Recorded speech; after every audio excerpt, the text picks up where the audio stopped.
What if your marriage began not with love, but with a contract? Emily was just a secretary, quiet, invisible, carrying the weight of a sick mother and a life half lived. Graham was a cold, brilliant billionaire, emotionally unavailable, living by logic, and bound by his late mother's will. They made a deal, a paper marriage, signed without promises of love or forever. But what neither of them expected was to fall into something real. What happens when two broken people start caring, even when they promised they wouldn't? What if every silent coffee, every repaired window, every unspoken glance meant more than either dared admit? And what if, just when love begins to bloom, a secret tears it all apart? Years later, a daughter finds a box of letters, whispers from a time before she was born. One from her mother, one from her father, both written in silence. Both telling the same story: love didn't begin the day they married. It began the day they chose each other, without a contract to bind them. If you're ready to feel, to heal, and to believe in love again, don't forget to like, share, and subscribe. Let's begin this unforgettable story. This marriage is a transaction. Emily, nothing more. I will never love you. The words landed softly in the room, yet they carried the weight of 1,000 rejections. Emily didn't flinch. She simply stood there, her breath caught somewhere between her lungs and her chest, staring out the frosted window as snow began to drift in slow, swirling patterns. Vermont was quiet in January, too quiet, and in that silence, his words echoed louder than any storm. Graham Whitmore had always been a man of few words, precise, deliberate, cold as the lake outside, now sealed beneath a thick layer of ice. The fire behind him crackled in the stone hearth, but it did little to warm the space between them. The warmth in the room was all smoke and illusion. He didn't look at her after he spoke. He just turned away and walked toward the built-in bar in the corner, pouring himself 2 fingers of scotch with the kind of calm that came from years of never needing to explain himself. Emily stood still, not in defiance, but in a kind of quiet resignation that had followed her most of her life. Her fingers gently curled into the sleeves of her knit sweater, the one she had packed without thinking, the one she always wore when she needed to feel like herself. But she wasn't quite sure who that was anymore. She had asked for this. 2 months ago, in a quiet office high above Boston's skyline, she had sat across from this man, her boss, her mentor, the person she had worked beside for nearly 7 years, and she had offered him a proposal, not a romantic one, a logical one, calculated, clean. He needed to be married by the time he turned 45 if he wanted to gain full control over his late mother's foundation, an organization she had poured her soul into, one that Graham had quietly continued in her name. The will was strict. It stated clearly that if he remained unmarried by that milestone birthday, the board would assume control and the direction of the foundation would be handed over to outside hands. People who didn't understand his mother's vision. People who didn't care. Emily had known about the clause. She had come across it while organizing documents for the annual audit, months before he even mentioned it. And she had kept the knowledge to herself until she saw how much it meant to him. She had watched him fight silently to preserve what little of his mother's legacy remained untouched. And so, one night, after the last assistant had left, after the city lights had blinked on, one by one below them, she had slid a folder across the table. In it was a plan. A simple, practical contract, a marriage of convenience, no intimacy, no obligations, just a legal formality that would protect what mattered most to him.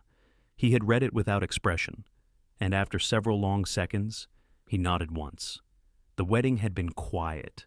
No guests, no vows, no rings beyond what was required.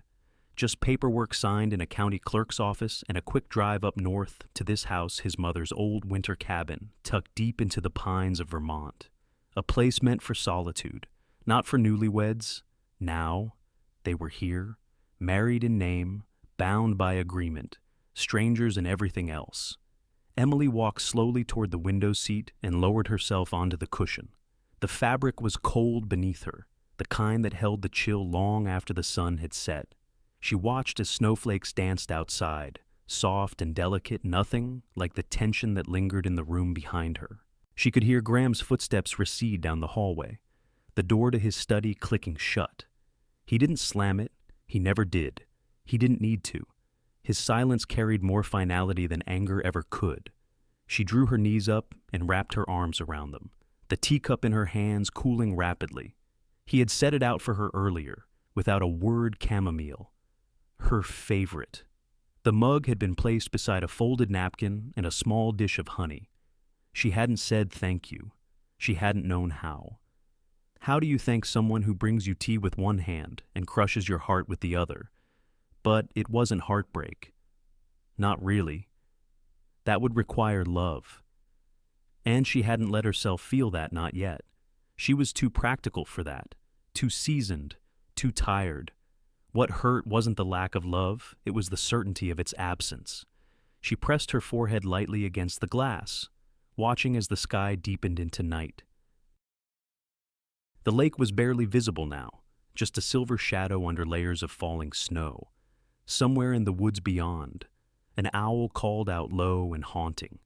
Her thoughts drifted to Boston, to her mother's apartment, where the familiar scent of eucalyptus and lavender lingered in every blanket, to the quiet hours spent reading medical reports, cooking plain meals, wiping gentle hands that once held her own. She had lived her life in service of others. First her mother, then this job, and now this marriage. The tea had gone cold. She didn't move. In the hallway, the grandfather clock chimed. Once, twice, and still. She remained there, wrapped in silence, wondering, how long can a woman live in a marriage with no heart? She didn't have the answer. Not yet. But something told her. She was about to find out. Emily had always been the quiet one, the kind of woman who knew how to disappear into a room without ever leaving it. She blended in not out of fear, but out of practice.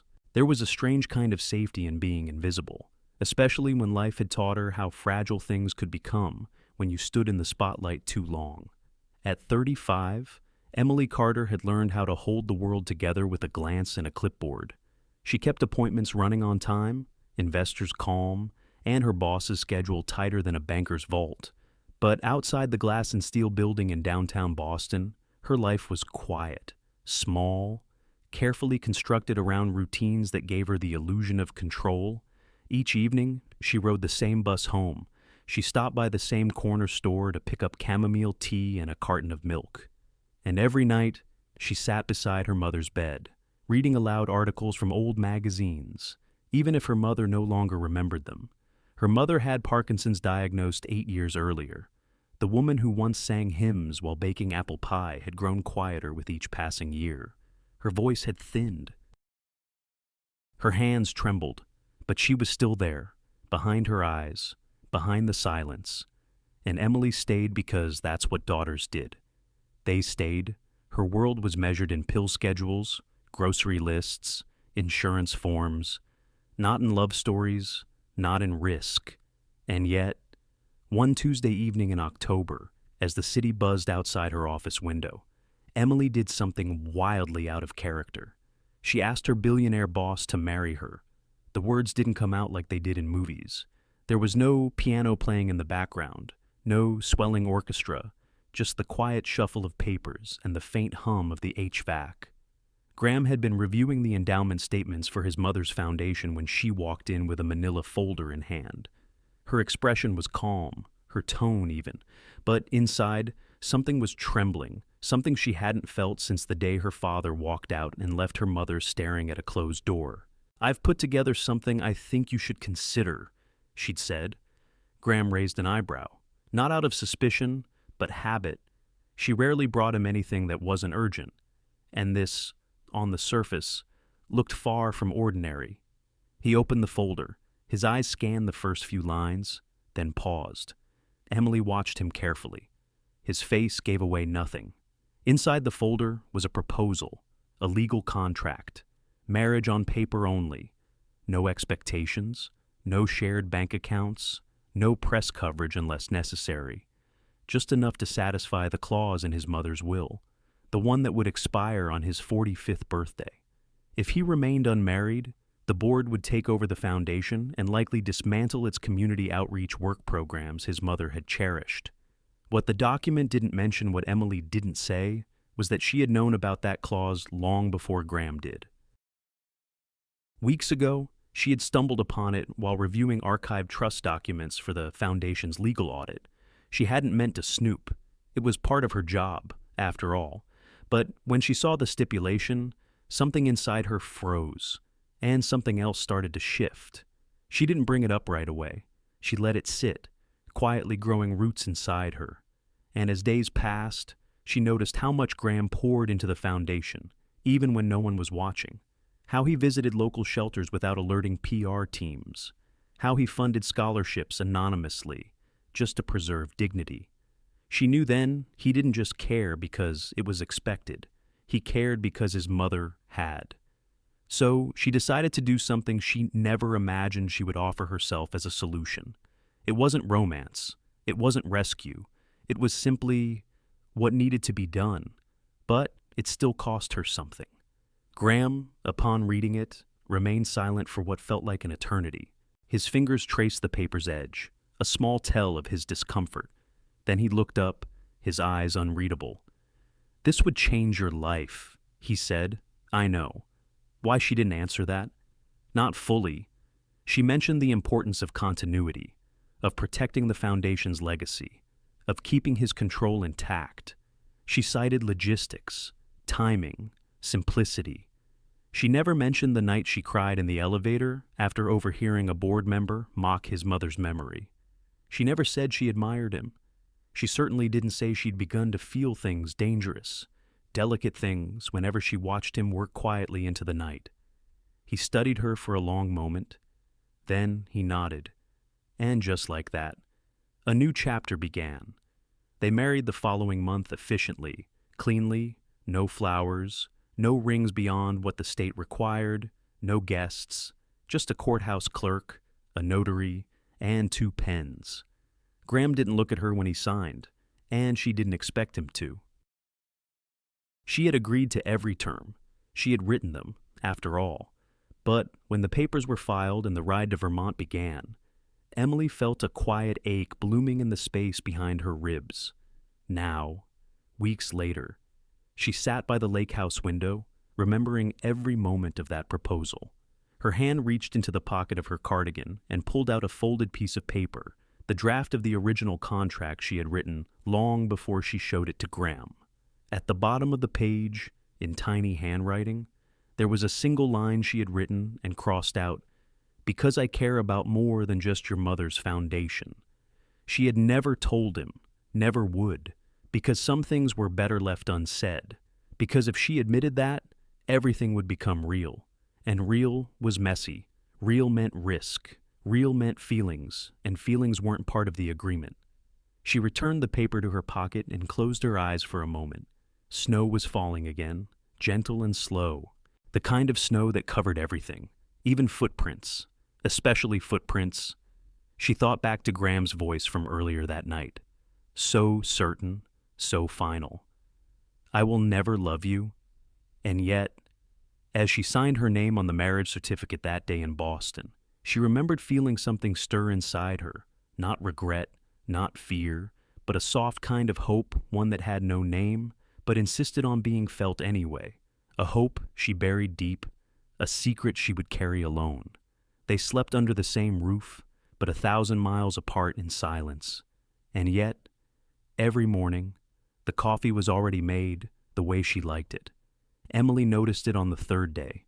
At first, she thought it was coincidence, an old habit Graham picked up from the office maybe, back when she used to arrive early and make herself a cup before the day unraveled into meetings and demands. But here, in Vermont, where time moved differently and silence filled the cracks between the floorboards, it felt intentional. He never said a word about it, but each morning, when she came down from the upstairs bedroom that was technically hers, though it never quite felt like it, the French press would be sitting on the counter, coffee already steeping, a clean mug beside it, a small pitcher of oat milk because she was lactose intolerant, a folded napkin. Always the same, it was the smallest gesture, so small it could have gone unnoticed. But in the stillness of the winter house, where neither of them spoke unless necessary, it became loud in its own quiet way. They were like two strangers performing a well-rehearsed dance in separate rooms. She cooked dinner, he washed the dishes, she folded laundry, he restocked the woodpile. Their paths crossed in kitchens and hallways, in the soft shuffle of morning slippers and the clink of glasses in the evening. They spoke about the weather, sometimes about the foundation's legal updates, never about themselves. And yet, the house felt full of things unspoken. There were moments brief and fragile where Emily would catch Graham glancing at her, not staring, not lingering, just observing, like someone watching an old photograph come to life. And she found herself noticing things too, like the way he always placed his keys in the same dish by the door, or how he straightened the picture frames in the hallway every Sunday without fail. She noticed the faint scar at the base of his thumb, the kind that looked like it came from a childhood injury. She wanted to ask, but didn't. The silence between them wasn't cold, not anymore. It had taken on a different texture. Not comfort, exactly, but something like peace, or perhaps resignation. Winter in Vermont had a way of wrapping the world in a blanket of hush. The lake remained frozen, a flat stretch of glassy white framed by bare trees. Sometimes, Emily would walk along the edge, bundled in layers, her boots crunching softly over packed snow. She never went far, just enough to breathe. On one such morning, she found a new pair of insulated gloves on the bench by the front door, the tag still attached. Her name was written on the inside.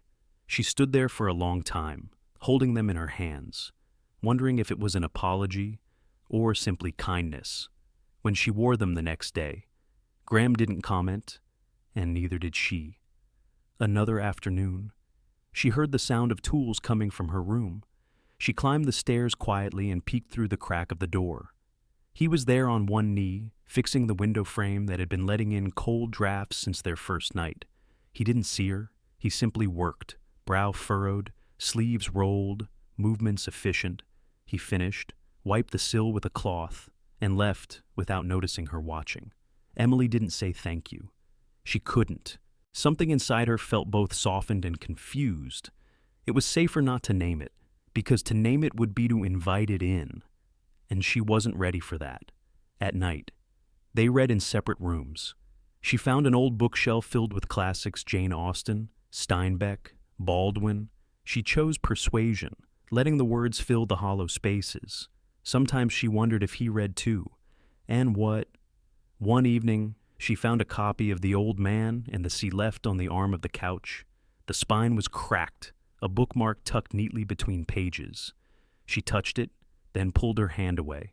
She couldn't remember the last time a man left something behind for her to find. Not a gift, just evidence of being. One night, after brushing her teeth, she stepped outside onto the porch to cool her thoughts. The snow had stopped, and everything was still trees heavy with frost, sky deep and ink black. That's when she saw him. Graham was already there, sitting on the wooden bench, coat unzipped, hands bare. He wasn't looking at her. His gaze was fixed on the distance, on something she couldn't see. Not the lake, not the trees, something farther. His face wasn't cold. It wasn't hard. It was searching, like he'd lost something long ago and still hoped it might return. She almost said his name, almost asked what he was thinking, but the words stayed where they were on the tip of her tongue, fragile and trembling. So she stood there a while, leaning against the porch post, letting the cold air settle around her, letting the silence speak. Inside the house, a fire waited. So did the coffee for the morning, and maybe, just maybe, something more. It was just a patch of ice on the porch, just a slip, but the way he held her afterward, it felt like falling into something deeper than snow. The morning had started like all the others, quiet and silver, the light pale through the trees, the lake still frozen in place. Emily had risen early, as always, Habit clung to her like breath in the winter air. She pulled on her coat, looped her scarf once, then again, and stepped outside with a small woven basket in hand just to gather a few twigs for kindling. She liked the quiet of the porch in the morning, the creak of wood beneath her boots, the crunch of untouched snow on the steps. She hadn't noticed the thin layer of ice on the top stair. It caught her heel, just enough to shift her weight. Time seemed to slow, not in that panicked, chaotic way, but in a stretched stillness, like the moment before a song begins. She didn't fall, because Graham was there. She hadn't seen him, hadn't heard him, but somehow, he was there. Arms around her waist, steady, solid. For a heartbeat, maybe two. They didn't move. Her hands were against his chest, gloved and trembling slightly. His grip was gentle, but sure, and when she looked up, his eyes were already on hers. They didn't speak, but something passed between them. Not language, not logic, something older. He blinked first. "Sorry," he said, stepping back, his voice low and even. "I should have salted the porch again." Emily shook her head. "It's fine. I wasn't paying attention." He bent down, gathering the basket she had dropped in the scramble. One of her gloves had fallen too. He picked it up and handed it to her without a word. Their fingers brushed. She felt it. She was certain he did too. Inside, the warmth of the house swallowed them again. But it didn't dissolve what had just happened. It only muted it, like a song turned low but still playing in the background of her thoughts. They didn't talk about it, not during breakfast, which passed in its usual quiet rhythm. Not when she returned to her room, folding laundry that didn't need folding. Not when he retreated to his study to read the morning reports. But the silence had changed. It was heavier now, charged. That evening, as she stepped into her room, something on the bed caught her eye. A new blanket, thicker than the one before, quilted but not handmade. The kind you bought after reading reviews, checking temperature settings, making sure the cord was long enough. Practical, but thoughtful. Folded on top was a small card, just 2 words, in neat handwriting, "Stay warm." It wasn't signed. It didn't need to be. She sat on the edge of the bed for a long time, her fingers trailing along the stitched seams of the fabric. Her throat tightened. It wasn't about the blanket. It never was. Later that night, wrapped beneath it, the warmth seeping into her skin, she lay awake listening to the silence. But it wasn't the usual kind. It pulsed. With every heartbeat, something deeper rose. Not desire, not yet, but something more dangerous. Hope. She turned to her side, facing the window. Outside, the snow fell in slow spirals, soft and indifferent. Her hand slid beneath the blanket, fingers resting gently against her chest. The place where he had held her still tingled, like an echo not yet faded. She tried to dismiss it, to reason it away. It meant nothing. It was just instinct. He was being polite, protective, responsible. But her mind wouldn't let go of the way his arms felt, the way his voice softened, the way his eyes lingered not out of obligation, but something else. She had seen something in him today, and maybe, just maybe, he had seen something in her. She didn't dare believe it, didn't dare want it. But her breath caught as if her body already had. In the dark, her thoughts whispered I shouldn't have felt that way. But feelings didn't follow rules. They didn't read contracts. They didn't ask permission. And that was what frightened her most. "Why didn't you ever tell me about your mother?" The question wasn't sharp. It wasn't demanding. It arrived like a whisper, soft as the snowfall outside the window. And somehow, it melted something inside her. Something she hadn't realized was still frozen. Emily looked up, surprised to find Graham standing just a few feet away, his hands tucked into the pockets of his sweater, his eyes steady, but not cold. For a man who once vowed never to feel, he looked heartbreakingly human in that moment. It was nearly midnight. The fire had burned low in the living room, its glow soft and golden. Emily had been sitting alone on the couch, knees drawn up, phone resting silently on the cushion beside her. Hours ago, She had received the call her mother had collapsed at the care facility back in Boston. Nothing fatal, but serious enough to leave her rattled. She hadn't told Graham right away. She hadn't planned to tell him at all. But when he found her sitting there, eyes rimmed red, shoulders trembling despite the heavy knit blanket around her, she couldn't lie. Not anymore. She had whispered the words, "My mother's in the hospital," and to her surprise, he had sat beside her, not across the room, not near the door, right beside her. They didn't speak at first, just sat, listening to the pop of firewood, the wind brushing softly against the windows. Then he asked the question, and for the first time since arriving at this house, she told him the truth about everything, about her mother's diagnosis, the 8 long years of care, the endless medical appointments, the guilt she carried for leaving Boston even for this temporary marriage. She spoke of her childhood, of the father who left when she was 10, and the mother who stayed behind, trying her best through pain and illness. She didn't cry while she spoke. Her voice remained level, but her fingers twisted into the blanket with every word, as if grounding herself. And he listened, not out of politeness. He listened like a man who had never been given the chance to. When she finished, she looked down at her hands. There was nothing more to say, no apology, no neat way to fold it all back inside. That's when he reached for her hand. It was slow, careful. His palm was warm against hers, fingers closing gently but firmly. She looked at him, unsure. "I wish I had known," he said quietly. She nodded once. "I didn't want to burden anyone." "You're not a burden." 3 words, unremarkable. But she felt them crack through something in her chest, like spring breaking through ice.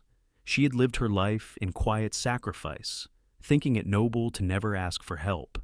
But in his voice, low, steady, sincere, she heard a kind of recognition, maybe even regret.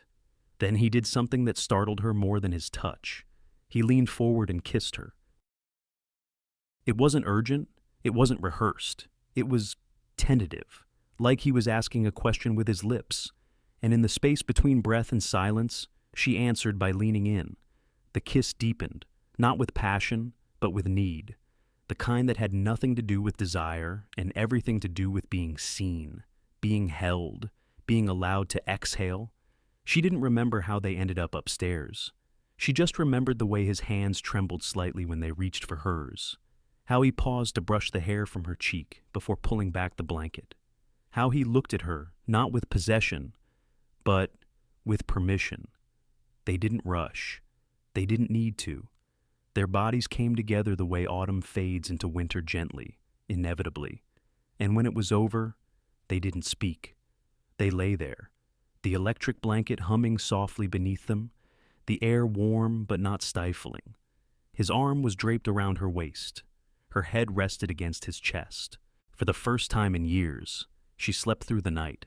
When the morning came, it was snowing again, not heavily, just a quiet flurry, like the sky was trying to hush the world. Emily woke alone. The bed was still warm beside her, and the scent of cedar lingered on the pillow. Downstairs, she found him in the kitchen. The coffee was already made. He didn't say good morning. He didn't need to. He handed her a mug, their fingers brushing, and this time, neither of them pulled away. She took a sip. It was perfect just the way she liked it. He turned back to the window, hands wrapped around his own cup. The silence returned, but it felt different now. Not empty, shared. He didn't mention the night before, and she didn't ask. Not yet. Instead, she watched the steam rise from the mug and wondered, quietly, had something truly begun between them, or had they simply reached for warmth in a winter too long? She didn't have the answer. But for the first time since their marriage began, she wasn't afraid to ask the question.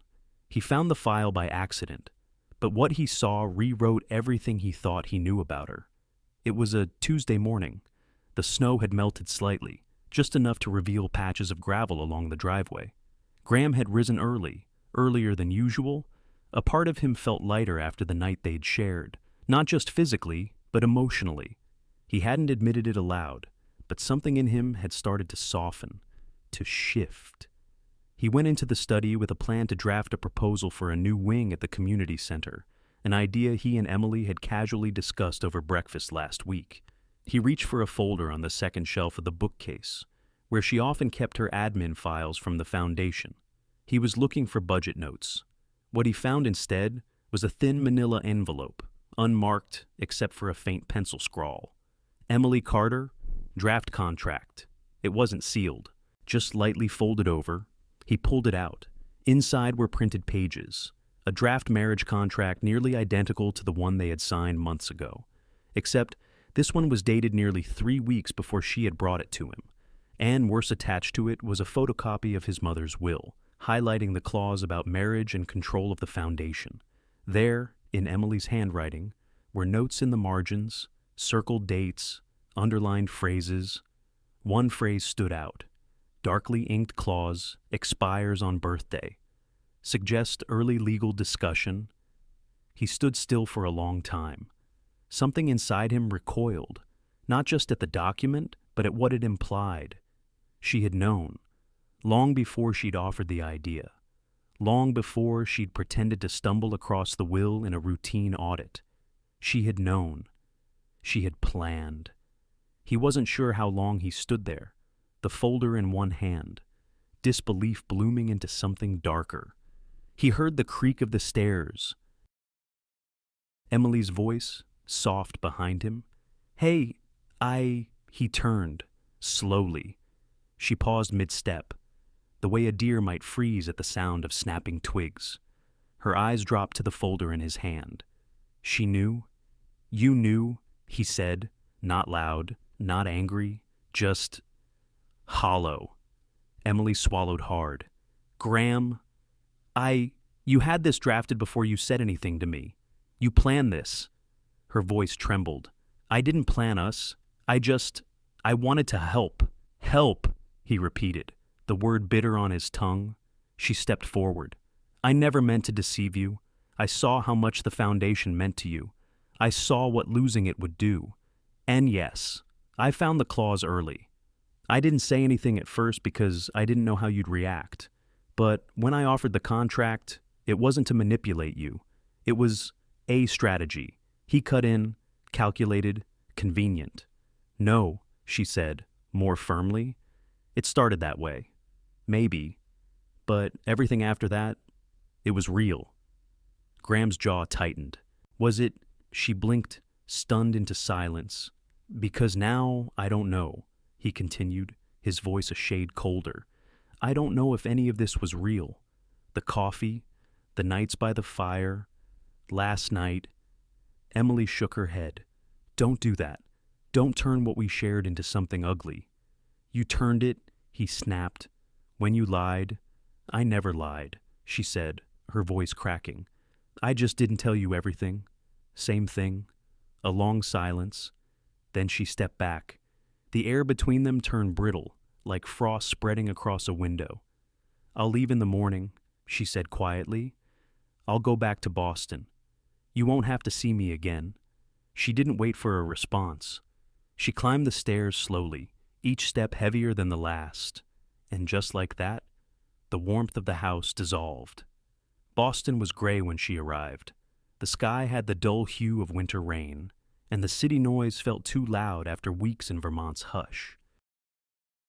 Emily returned to her apartment, the one she hadn't visited in months, and stepped into the still air as if entering someone else's life. She didn't unpack, didn't turn on the TV.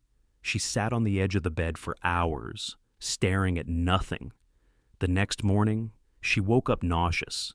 She blamed stress. She hadn't eaten the night before, barely slept. But when it happened again the next day, and again after that, something in her began to stir. She bought a test at the pharmacy on Tremont Street. It took 3 minutes, 2 pink lines. She sat on the bathroom floor for almost an hour, the test still clutched in her hand, her knees drawn up to her chest. She didn't cry. Not yet. She made an appointment at a clinic nearby. The waiting room smelled faintly of antiseptic and old magazines. She filled out forms with a steady hand, answered questions in a voice that didn't sound like her own. When the nurse showed her the sonogram, She nodded numbly. The image was fuzzy, a small shape, barely there. But inside her, a heart had already begun to beat. She left the clinic with a copy of the scan folded in her purse. Outside, the sky had darkened. A fine drizzle was falling, soaking through her coat. She didn't run. She sat on a bench near the commons, umbrella unopened, purse clutched tightly in her lap. The paper inside pulsed like a second heartbeat. She wasn't sure what she felt. Fear, anger, hope. None of it fit neatly. She had spent so much of her life taking care of others, her mother, her job, Graham. Now, something inside her needed her, and she didn't know if she could do it alone. She pulled out the ultrasound.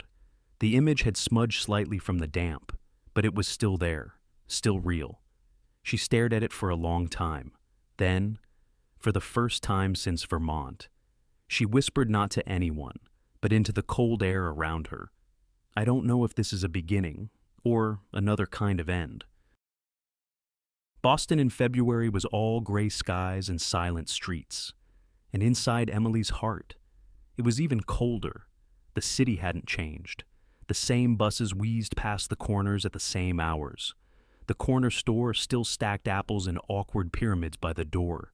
The sidewalks were still cracked in front of the laundromat. But something inside her was different. Every step felt heavier now, not just from the weight of early pregnancy, but from the quiet grief she carried in her chest. A grief without funeral or flowers. The kind of grief reserved for things lost, not by death, but by silence. She moved through her days like someone learning how to walk again. Slow, unsure. Her small apartment above the florist shop felt even smaller now. Her mother's presence in the back bedroom was a comfort, but it also reminded her constantly of what she wasn't saying, because her mother asked, not directly, but often enough, "How's Vermont? Have you talked to Graham? Did you two end things?" And each time, Emily offered a small, rehearsed smile. "Everything's fine, Mom, just focusing on work." She couldn't bring herself to say more. Couldn't bring herself to say his name without tasting both bitterness and longing. At night, she lay in bed, hand on her stomach, feeling nothing but the slow rise and fall of her breath. The pregnancy hadn't shown yet. No kicks, no flutters, just exhaustion and nausea, like shadows of something bigger coming. She hadn't told anyone but her doctor, not even her mother. It felt too fragile to speak aloud, like naming it would make it real. And real still felt like something she wasn't strong enough for. But she was preparing, quietly, steadily. She bought prenatal vitamins, subscribed to a weekly email that told her what size the baby was. Week 10, your baby is the size of a strawberry. She downloaded a budgeting app, rearranged her closet, cleared out a shelf in the hallway for diapers and wipes. She did it all without fanfare, without expecting anyone to join her. She had always known how to live alone, but some nights, when the snow tapped against the windows and the air in the apartment turned too still, she sat at the kitchen table and pulled out a plain, unlined journal. She didn't plan to keep a diary. She planned to write letters to her child. She began one evening, fingers stiff with hesitation. "Dear little one, I don't know your name yet, or your face, but I know your heartbeat is steady. I heard it last week, a fast, fluttering sound like wings. I've never heard anything more beautiful." She didn't know what made her write it. Maybe it was loneliness, maybe instinct. But after that night, she wrote every few days.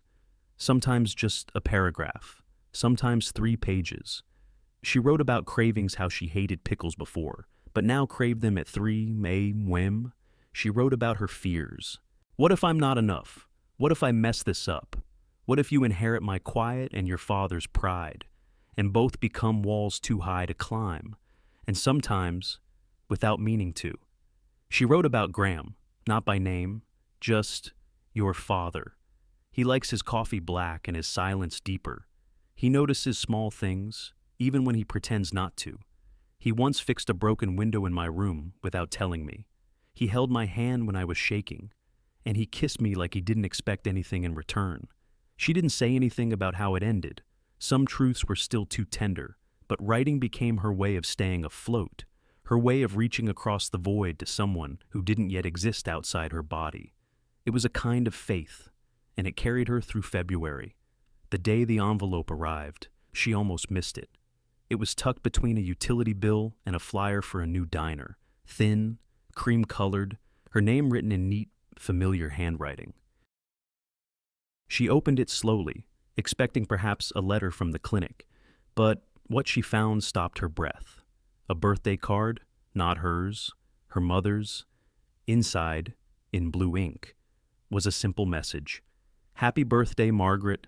Thank you for raising someone who sees more than most." With quiet admiration, Graham. That was all. No return address, no note for Emily. Just the signature and the unmistakable proof that he hadn't forgotten. She stared at the card for a long time. Her hands trembled slightly. She brought it to her mother without a word, placed it in her lap, and watched the older woman smile gently as she read it. "He remembered," her mother said, voice warm with surprise. Emily nodded, but her mind wasn't on the card anymore. It was on Vermont, on a man with calloused hands who once told her he would never love her. And yet, he had remembered this, of all things. She walked back to the kitchen, poured herself a glass of water, and sat at the table. Her journal was open. A new page waited. She picked up her pen. "Dear little one, sometimes the people who say the harshest things also carry the heaviest sorrow. And sometimes they still remember your birthday, even after everything." She paused, then added, "Maybe your father hasn't disappeared completely. Maybe some things don't end all at once. Maybe they leave, in pieces." Graham had written her name 100 times, on legal pads, napkins, margins of newspapers. But he never sent a single letter. The house in Vermont hadn't changed. The wood still creaked in the same corners. The wind still pressed against the windows like it wanted to be let in. The lake remained frozen, a flat mirror of white. But inside the walls, everything felt different. It wasn't quiet anymore. It was empty. He moved through the days without rhythm. Breakfast sat untouched most mornings, his inbox filled with foundation updates he barely skimmed. The fire went out some nights because he forgot to feed it. He thought silence was what he wanted. Now it only echoed. One evening, as the snow began to fall again, he opened the drawer in his mother's old writing desk. He hadn't touched it in months. Inside was a leather-bound journal, her handwriting familiar, even before he opened it. She'd written about many things, childhood memories, garden notes, letters to people she never sent. On the last page, in ink faded just slightly, was a line he hadn't seen before. "Don't forget to see people for their intentions, not just their actions." He stared at it for a long time. Then he stood. He walked to the kitchen, pulled out a notepad, and wrote her name, Emily, just her name, then again and again. Eventually, the words turned into sentences. A letter began to form. "I found the file by accident, and I let my pride speak before my heart could listen. You once said you didn't mean to deceive me, that it started one way, but became something else. I didn't believe you then, but maybe I do now." He stopped, ripped the page, tossed it into the trash, started over. "The house is too quiet without you. I still make coffee the way you like it, even though no one drinks it now." Rip, crumple, trash. He tried again. "I think I was afraid, not of what you did, but of what I felt." That one. He folded gently, placed it on the nightstand, and left it there. He never mailed it, because what if she had moved on? What if she didn't want him anymore? It was 2 days later when he saw the headline. A small notice in the Boston Chronicle online edition. Margaret Carter, longtime nurse and patient advocate, admitted to Boston Memorial after a fall at home. Emily's mother. His chest tightened. He didn't hesitate. No suitcase, no call. He simply grabbed his coat and car keys and drove. The road to Boston felt unfamiliar, though he'd traveled it many times before. This time, every mile carried a question. Would she want to see him? Would she even let him speak? Was it too late? He didn't have the answers, but he couldn't stay away. He arrived just as the afternoon light began to fade. The hospital was busy, fluorescent and buzzing. He asked for Margaret Carter's room, but didn't go up. Not yet. Instead, he found himself outside the garden courtyard, where patients sometimes sat for air. And then he saw her. Emily. She stood near the far bench, wrapped in a thick gray coat. Her hands rested gently on her belly, now unmistakably rounded. She looked tired, but calm. Beautiful. He didn't move. Just watched. Watched as she closed her eyes, tilted her face slightly to the sky. Watched as her fingers traced slow, unconscious circles over the fabric of her coat, over the life growing inside her. His child. His breath caught. He hadn't known what to expect. But this was something holy. His hand instinctively rose and pressed against the cold glass of the courtyard window. And then, as if some thread tugged gently at her spine, Emily turned. She didn't jump, didn't run. Her eyes widened, then softened. Her lips parted. And then, tears. Not sobs. Just quiet. Steady tears that spoke more than any words could. She didn't wave. He didn't move. The glass between them said everything. But for the first time in months, they were looking at each other, truly looking. And that was enough. For now. Some conversations don't happen in fancy restaurants or quiet cafes. They happen in sterile hospital corridors, with years of silence between each word. Emily hadn't expected to see him again after that moment in the courtyard. But the next day, he was there. Not with grand gestures or loud apologies, just a presence. She stepped out of her mother's room to find him standing by the vending machine, hands in the pockets of a dark wool coat. He didn't look different, not really, but the sharp edges around him had softened, like winter snow beginning to thaw. They stood there, a few feet apart, between peeling paint and buzzing fluorescence. The hallway smelled faintly of hand sanitizer and burnt coffee. He spoke first. I read your name on a patient chart and forgot how to breathe. Emily didn't reply right away. Her arms were crossed loosely over her belly, as if protecting what neither of them had the courage to name out loud. I wasn't sure I should come, he added. She looked up at him, eyes tired but steady. But you did. A long pause. I'm sorry, he said. The words landed somewhere between them, not rushed, not rehearsed, just real. She nodded, once, but didn't say I forgive you. Not yet. That wasn't how healing worked. Instead, she said, my mom's stable, just a fracture. She'll need help when she's discharged. He nodded. I'd like to help, if you'd let me. Another pause. Another breath she didn't realize she was holding. Then, quietly, we'll see.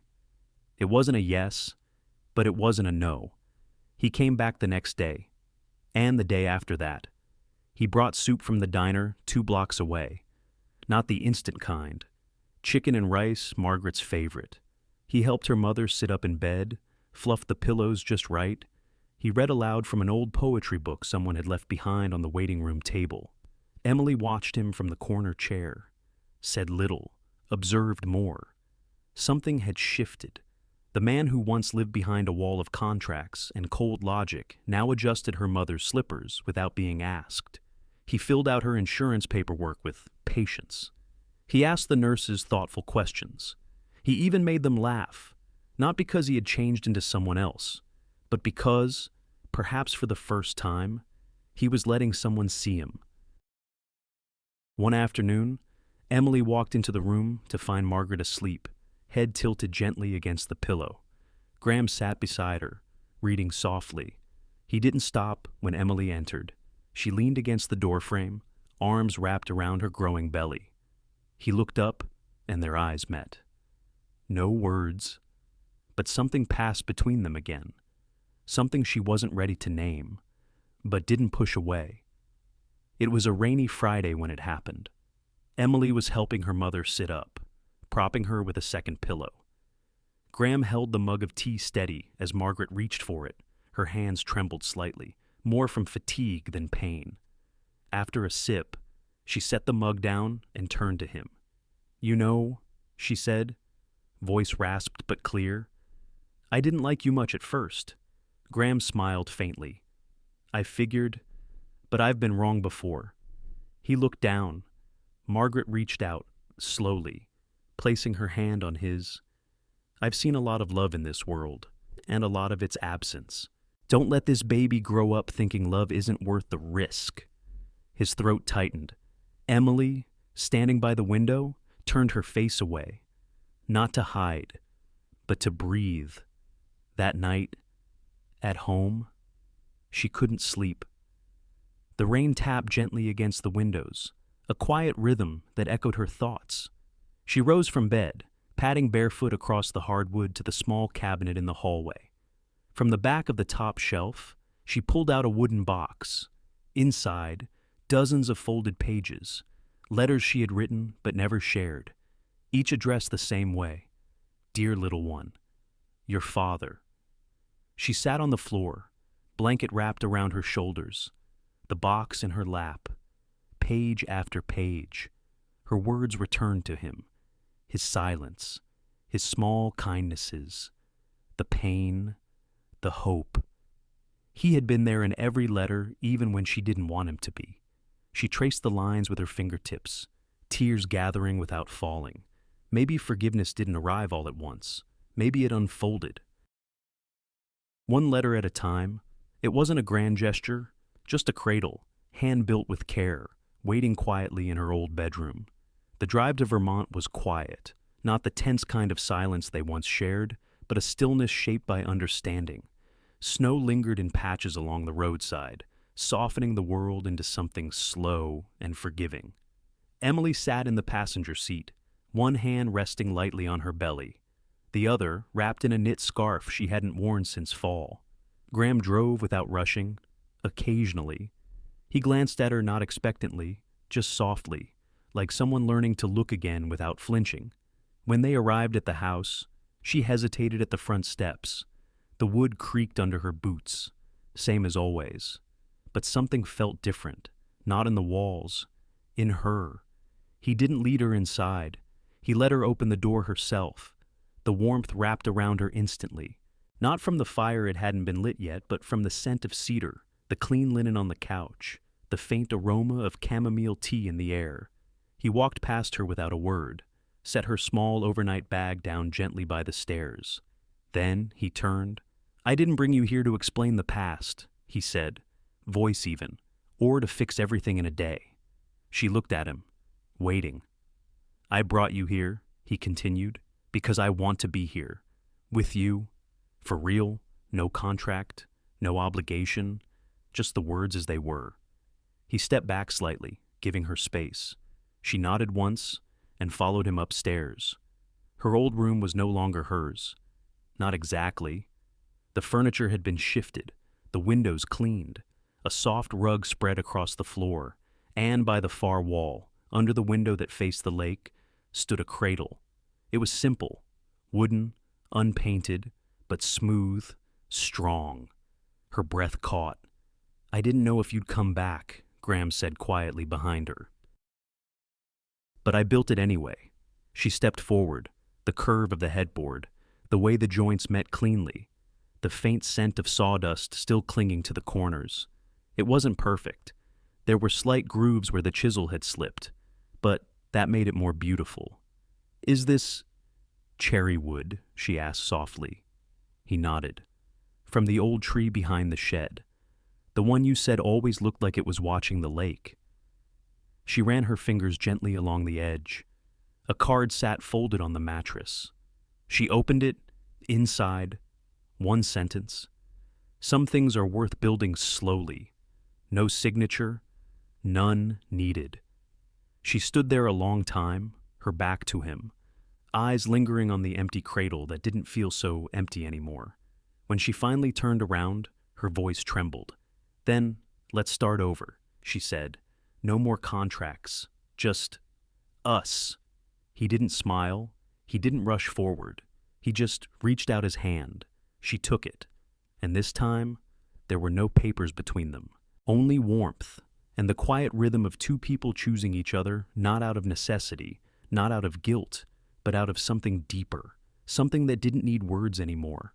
The first wedding had no music, no guests, no vows. This one had all three and something more: truth.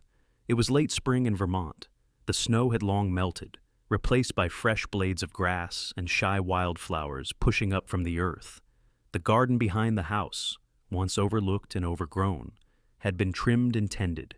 Strings of soft lights hung from the trees, swaying gently in the breeze. There were no rows of white chairs, no tuxedos, no string quartet, but there was warmth, there was laughter, and in every corner of the yard, there were little signs of care: mismatched cushions on benches, wildflowers in mason jars, hand-lettered signs pointing to lemonade and cake. Emily stood near the back door, barefoot on the wooden deck, one hand resting gently on her now full, round belly. Her dress wasn't elaborate, just a simple ivory gown that fell loosely around her ankles, but it fit her perfectly, because it was hers, not borrowed, not for show. Her mother sat in a wheelchair by the lilac bushes, wrapped in a soft blue shawl. Her face, pale from weeks in recovery, lit up as she looked at her daughter. Beside her stood Jamie, a small boy with wide eyes and a serious expression, gripping a tiny velvet box in both hands. He had been part of a community shelter they had visited months ago, back when Graham started investing in outreach programs again. No one knew who his parents were, but somehow he had stuck in their orbit, showing up at events, asking quiet questions, drawing pictures of lakes and tall houses. When they asked him to carry the rings, he had nodded solemnly, not smiling, just proud. Graham stood beneath the arch made of driftwood and vines, his suit sleeves slightly rolled back, a single daisy tucked into his chest pocket. He wasn't nervous. Not this time, because this time, everything was real. The music began: soft acoustic guitar, played by a neighbor from 3 houses down. Emily stepped forward, barefoot still, walking slowly across the grass. The wind caught the edge of her dress. A petal drifted from a nearby branch and landed softly in her hair. When she reached him, Graham didn't speak right away. He just looked at her. And for the first time in their shared story, the world was quiet, not out of distance, but reverence. They exchanged vows in low, steady voices, not memorized, not practiced, just spoken. "I married you once," Graham said, eyes not leaving hers, "because I needed to, because I didn't know how else to honor what my mother believed in." He paused. "But this time, I marry you not because of a deal, not because of any document, but because I love you more than I ever thought I could, more than I've ever let myself admit. I want to build something with you, not a project, a life." Emily's lips trembled, not from nerves, from knowing that this time she believed him. Her own vow was simpler. "I thought I was invisible," she whispered, "a background character in my own life. You saw me, even when you didn't mean to." A soft chuckle passed through the small group of guests. She smiled, continued, "And even when I stopped believing in us, you still showed up, with soup, with books, with a cradle made from cherry wood." Her voice cracked. "So today, I choose you, not because I have to, because I want to." Jamie stepped forward. He handed them the ring's small, simple bands. Graham slid his gently onto her finger. Then Emily did the same. No one asked if anyone objected, because everyone knew. Later, after the cake had been cut and the sun dipped low, Emily sat on the porch swing, watching the sky fade into soft orange and indigo. Graham came beside her, sitting quietly. He didn't speak, just reached over, gently took her hand in his, and kissed her knuckles. One by one, she turned to him, saw the man she had once known only as her boss, then her contract husband, then the father of her child, And now, her person, her partner, her home. She leaned in, rested her head on his shoulder. "We wrote our own story," she whispered. He nodded. "We did." And for the first time since their story began, there was nothing between them but love. Years later, their daughter would find a box in the attic. Inside were letters, all addressed to the baby I once carried alone. Grace was 16 when she found the box. The attic smelled like old wood and time. She had been helping her father look for photo albums when she noticed it tucked behind an old trunk, wrapped in a faded scarf that smelled faintly of lavender. She brought it down to her room, sat cross-legged on the floor, and opened it. Inside were letters, not a few, dozens, each folded carefully. Each written in the same looping, graceful handwriting she recognized from birthday cards and notes in her lunchbox growing up. They were all addressed the same way. To the baby I once carried alone. Grace froze. Alone. She had never heard that word used about her family. Her parents, Emily and Graham, were quiet, kind people, steady. They ran a small bookshop in town, spent weekends planting herbs, read together in the evenings. There were no fights, no loud moments, just warmth. And now, these letters. Her fingers trembled slightly as she opened the first one. "Today, I heard your heartbeat for the first time. I didn't cry at the doctor's office, but I did cry in the car." The words were soft, matter of fact, but something in them cracked the quiet bubble of Grace's world. She kept reading. The letters were dated, spanning months, all from the year she was born. In them, Emily wrote about morning sickness, about grocery shopping alone, about folding tiny clothes and crying in the middle of the night from fear, not hormones, and also about hope, about love she didn't know she could feel, about how the baby, though not yet born, gave her courage to stand each morning. Grace wiped at her cheeks. She hadn't expected to cry, but something in her chest ached not from sadness. Exactly. From gratitude. From knowing her mother had loved her before even knowing her. At the bottom of the box, under the last envelope, was something else. A single sheet. Different handwriting. Sharper. Familiar in another way. Her father's. The paper was older. Yellowed slightly. The ink had smudged a little in the top corner, as if once touched by water. Grace unfolded it. It wasn't long, but it was everything. "Emily, I don't know if you'll ever read this. I'm writing it now because I don't know how to say it out loud without breaking. I thought I could separate things: duty, care, affection. I told myself I didn't need love to build a life. But I was wrong. I saw your strength. I saw your loneliness, and I looked away. That will always be my deepest regret. But if there's still time, if there's still space in your heart, I'll spend the rest of my days earning it back. Not for redemption, but because I love you. And I never said it when I should have." Graham Grace folded the letter slowly, hands resting on top of it for a long while. Two voices, one box, a beginning. That evening, she sat on the porch, legs curled beneath her, the letter still in her lap. Emily stepped outside, sweater wrapped around her shoulders, a mug of tea in her hands. She sat beside her daughter without a word. Grace waited a moment, then looked over. "I found the box," she said. Emily didn't speak, but she nodded. Grace glanced down at the letter again. "You really thought you'd be raising me alone?" Her mother smiled softly. "For a while, I did." Silence again. But this time, it wasn't heavy. It was real and warm. "Why didn't you tell me?" Grace asked gently. Emily turned her gaze toward the trees beyond their yard. The sky had just begun to change, dusk painting it with soft blues and pinks. "Because we weren't just the people we were back then," she said. "We grew, we hurt, we healed, and I didn't want you to carry the weight of our beginning, only the beauty of what came after."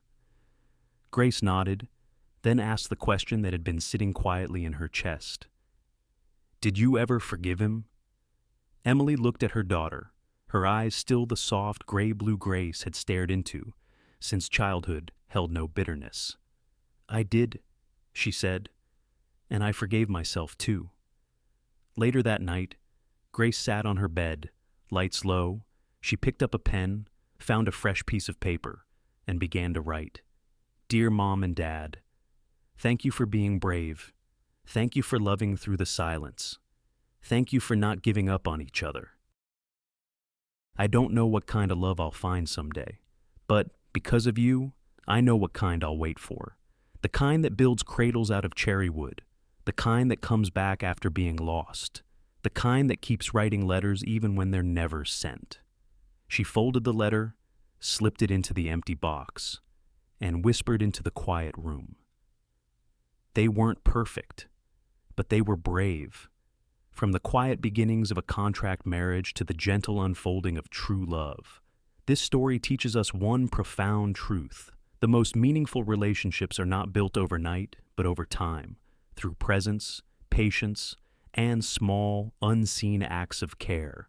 In a world that often celebrates grand gestures, we are reminded here that love is found in the details: a warm blanket, a repaired window, a morning cup of tea.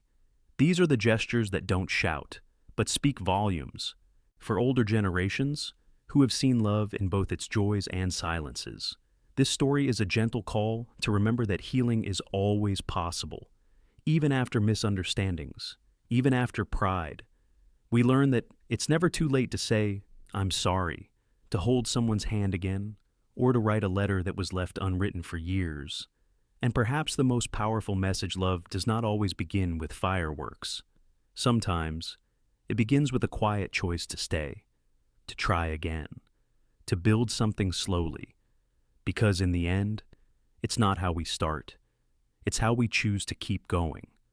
Thank you for spending your time with us and allowing this story to touch your heart.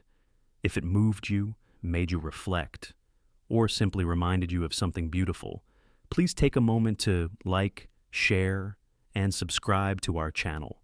Your support helps us continue to tell stories that heal, connect, and inspire. Together, let's spread warmth one story at a time. Until next time, shining stories.